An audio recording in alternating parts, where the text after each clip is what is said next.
if you guys are practicing advocates or planning to practice advocacy in court of India, any court of India to be precise, या फिर अगर आप अपने 5 years 3 years LLB के course में हैं तो ये वीडियो आपके लिए है, बिकॉज ये न्यूज़ आपको जाननी ज़रूरी है। बहुत बार ऐसे हुआ है और ये बड़ा इंपॉर्टेंट रूलिंग है सुप्रीम कोर्ट का एक केस में जिसका नाम है supreme court bar association versus supreme court of India.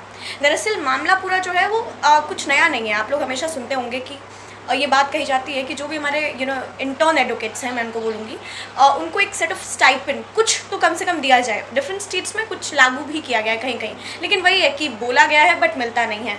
तो इसी चीज़ को इंश्योर करते हुए social security fund, social security को ध्यान में रखते हुए दरअसल एक डेडिकेटेड वेलफेयर फंड का जो है वो सुप्रीम कोर्ट ने अनाउंसमेंट किया है और अपनी साइट पे भी इस चीज़ को पब्लिश किया है, इसको पब्लिक डोमेन में रखा है। दैट जो भी है हम वकीलों की एक तरीके से सोशल सिक्योरिटी के पॉइंट ऑफ व्यू को ध्यान में रखते हुए उनके लिए एक डेडिकेटेड वेलफेयर फंड जो है वो लॉन्च करना चाहिए, देना चाहिए। हाँ, इसी सब सिनेरियो में जो जैसे मैंने बोला कि पिछले भी कुछ स्कीमें हैं, तो उन स्कीम्स को भी क्रिटिसाइज़ किया है ये कहते हुए कि दो schemes are basically violating article 14 और article 21 because they are just schemes. आपको ही पता है कि उन स्कीम्स का जो एग्जीक्यूशन है यानी जो इम्प्लीमेंटेशन है वो उतना स्ट्रॉन्ग नहीं है। अगर स्ट्रॉन्ग होता तो बहुत सारे एडवोकेट्स जो हैं वो सफ़र नहीं करते। सो दी ओनली इशू इज़ कि लॉज तो बन जाते हैं लेजिस्लेचर से, बट उनका जब एग्जीक्यूशन पे आता है तो वो प्रॉपर तरीके से एग्जीक्यूट नहीं होते हैं। एंड फाइनली यहाँ पे सुप्रीम कोर्ट ने ही, यानी जो एक अथॉरिटी चेक एंड बैलेंस का काम करती है, उसी अथॉरिटी ने ये डिसाइड किया है, ये जजमेंट दिया है दैट एक